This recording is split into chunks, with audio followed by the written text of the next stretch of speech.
Good afternoon, guys. It's Thursday, August 24th, 2017. This is the Daily Mix TV's afternoon edition.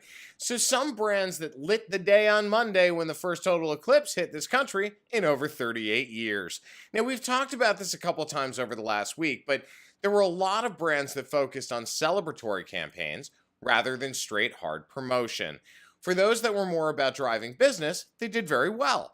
So Royal Caribbean, as an example, sold out their Total Eclipse cruise, which featured Bonnie Tyler singing Total Eclipse of the Heart and DNCE.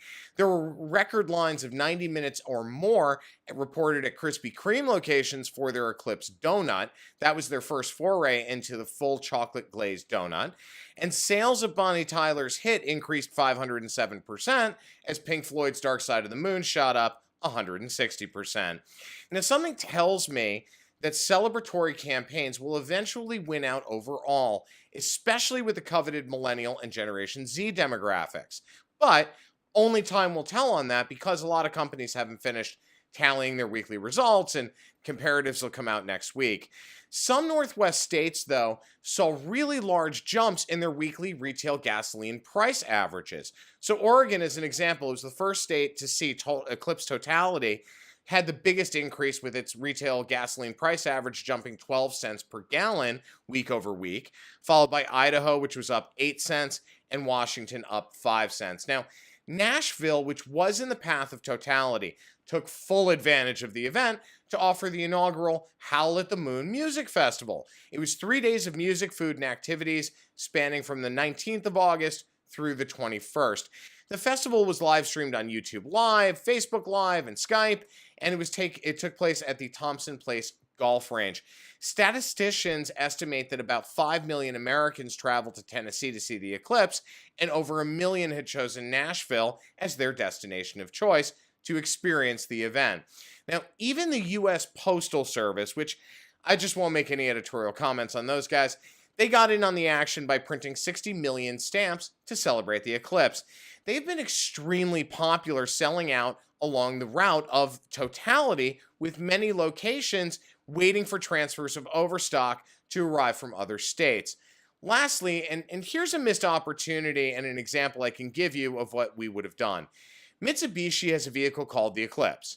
They just released a new SUV crossover under the brand called the Mitsubishi Eclipse Cross. Now, I likely would have done a rally using their vehicles along the totality line from Oregon to South Carolina to raise money for a charity and drive awareness up of the vehicle, certainly to celebrate the new form being the Cross.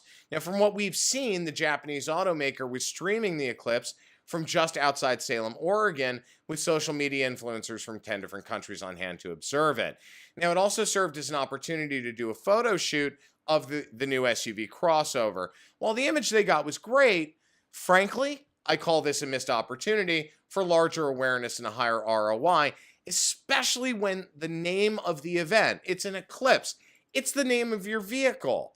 So I think this was a real miss for them, but, only time will tell in terms of how they do with respect to the Eclipse Cross.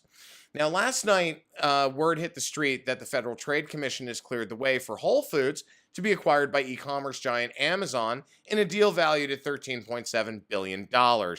Earlier in the day, Whole Foods' shareholders also greenlit the deal, whereas Amazon shareholders do not need to vote.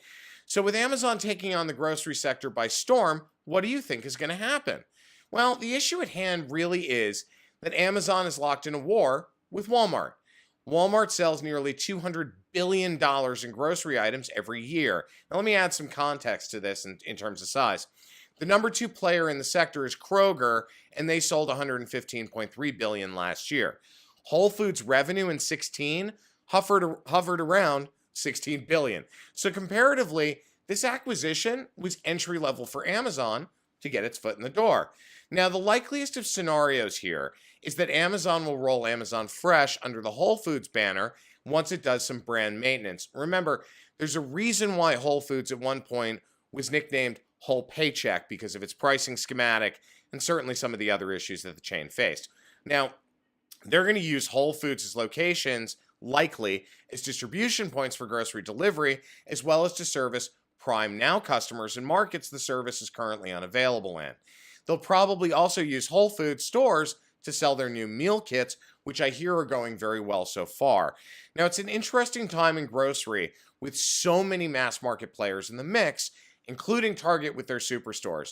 The Daily Mix TV is going to keep an eye on this one because there are going to be a lot of serious changes in 2018 once the acquisition of Whole Foods is 100% complete at the end of this year.